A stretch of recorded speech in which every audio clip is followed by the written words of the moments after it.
ধর্মনগরের প্রসঞ্জিৎ সরকার মৃত্যুকাণ্ডে ধৃত ৩ অভিযুক্তের ১৪ দিনের জেল হাজতে পাঠালো আদালত। বৃহস্পতিবার অভিযুক্তদের আদালতে তোলার সময় আদালত চত্বরে উপচে পড়া প্রতিবাদী জনগণের ভিড় ছিল লক্ষণীয়। পরিস্থিতির নিয়ন্ত্রণে রাখতে আদালত চত্বরে ব্যাপক নিরাপত্তা ব্যবস্থা গ্রহণ করে প্রশাসন। ঘটনা সম্পর্কে বিস্তারিত শুনে নেব আমাদের প্রতিনিধির কাছ থেকে। চলুন শুনে নেওয়া যাক প্রতিনিধি কি বলছেন। দেখুন, গত 14 ডিসেম্বর রবিবার ধর্মনগর খামেশ্বর ৩ নং ওয়ার্ডের এলাকার যুবক বেসরকারি একটি ডেলিভারি সংস্থার কর্মী প্রসঞ্জিৎ সরকার, তার মৃত্যু ঘটে 14 তারিখ। অর্থাৎ 14 তারিখ যে একটা ডেলিভারি পার্সেল নিয়ে ওটিপি নিয়ে সমস্যা সৃষ্টি হয়। মূল অভিযুক্ত ছিল সঙ্গীতা ভট্টাচার্যের লগে যখন সমস্যা সৃষ্টি ওটিপি নিয়ে, তখন সঙ্গীতা ভট্টাচার্য এবং সুস্মিতা ভট্টাচার্য, সৌরভ ভট্টাচার্য এবং আরো 2 জন মিলে, তারা 5 জন মিলে প্রসঞ্জিতের কর্মস্থল সেখানে যায় এবং প্রসঞ্জিতকে হেনস্থা করে এবং মারধর করে। সেই ভিডিও ফুটেজ সঙ্গীতা ভট্টাচার্য নিজের মোবাইলে রেকর্ডিং করে সোশ্যাল মিডিয়ায় দিয়ে দেয়। যে সময় যে ডেলিভারি বয়, যে তার নাম হলো প্রসঞ্জিৎ সরকার, সেই ঘটনা শুনে এবং দেখে সেই সময় বাড়ি থেকে, যে প্রসঞ্জিৎ সরকার যে বাড়িতে ছিল সেই সময় সে বাড়ি থেকে নিখোঁজ হয়ে যায়। কিছুক্ষণ পর বাড়ি থেকে একটু দূরে একটি গাছের ডালে ফাঁসি ঝুলন্ত অবস্থায় তার মৃতদেহ উদ্ধার হয়। সঙ্গে সঙ্গে মৃতের পরিবারের তরফ থেকে ধর্মনগর থানায় একটা লিখিত অভিযোগ দায়ের করা হয়। ধর্মনগর থানা 5 জনের অভিযুক্তর নামে বয়ান মামলা নেয় এবং তদন্ত শুরু করে।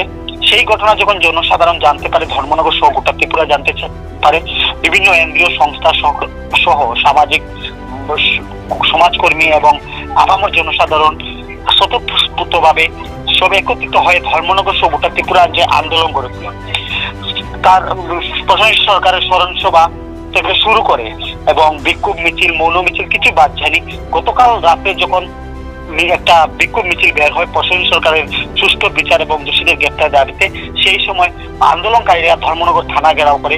সেখানে পুলিশের সাথে আন্দোলনকারীদের ধস্তাধস্তির সৃষ্টি হয়। অবশেষে পুলিশ চাপে পড়ে আজ অর্থাৎ বৃহস্পতিবার সাতসকালে ধর্মনগর মহকুমার যে চুরাইবাড়ি এবং আসাম যে বর্ডার রয়েছে সেখান থেকে 3 অভিযুক্তকে গ্রেপ্তার করে। তারা 3 জনেই 2 বোন এবং 1 ভাই, সুস্মিতা ভট্টাচার্য এবং সঙ্গীতা ভট্টাচার্য এবং সৌরভ ভট্টাচার্য।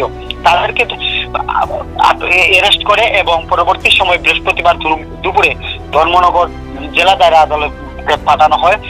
মাননীয় জেলা দায়রা আদালত তাদের 3 জনকে জেল হেফাজতে পাঠায়।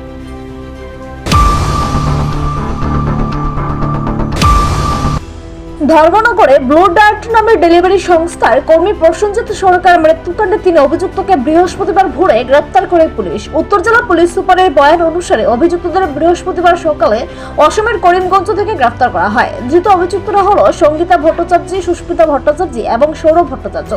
এদিন ধৃত অভিযুক্তদের ধর্মনগর জেলা ও দায়রা আদালতে সোপর্দ করা হয়। আদালত জামিন নাকচ করে দিয়ে অভিযুক্তদের আগামী 30 ডিসেম্বর পর্যন্ত জেল হাজতে পাঠানোর নির্দেশ দেন। সংশ্লিষ্ট মামলায় সরকার পক্ষের আইনজীবী এই সংবাদ জানান। তিনি জানান, জেল হাজতে থাকাকালীন সময়ে অভিযুক্তদের জেলে গিয়ে জিজ্ঞাসাবাদ করতে পারবে পুলিশ।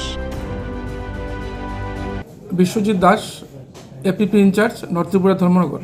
আপনাদের অবগতির জন্য আমি জানাচ্ছি যে গত 14/12/2025 ইংরেজিতে একটা এফআইআর হয়েছিল এবং পুলিশ কর্তৃপক্ষ একটা কেস নিয়েছেন।